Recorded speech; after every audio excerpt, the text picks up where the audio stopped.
இன்றைக்கு யாரோ திரைப்படத்தில் நடித்துவிட்டு எம்ஜிஆரை போல் கனவு காண்கின்றார். ஒருபோதும் கனவு நனவாக.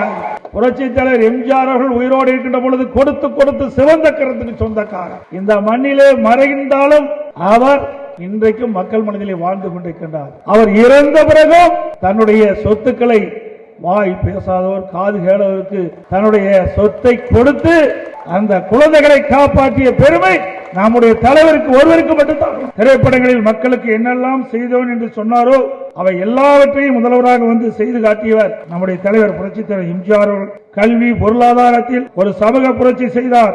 ஏழை எளியவர்கள் பொருளாதாரத்தில் பின்தங்கியவர்கள் உள்ளிட்ட அத்தனை தரப்பு மக்களையும் உயர்த்துவதற்கு 68% இடஒதுக்கீடை கொண்டு வந்தவர் நம்முடைய தலைவர் புரட்சி தலைவர் எம்ஜிஆர் அவர்கள். தான் உழைத்து சம்பாதித்த சொத்துக்களை எல்லாம் அள்ளி அள்ளி கொடுத்து கலியுக வள்ளலாக வாழ்ந்து காட்டியவர். அதனாலே ஒவ்வொரு குடும்பத்தினரும் இன்றைக்கு மனதிலே உள்ளத்திலே சாமியாக அவரை வைத்து பூஜித்துக் கொண்டிருக்கின்றோம். ஒவ்வொரு குடும்பத்திலும் ஒருவர் அவரது பக்தராக ரசிகராக இன்றைக்கும் இருந்து கொண்டிருக்கிறார்கள்.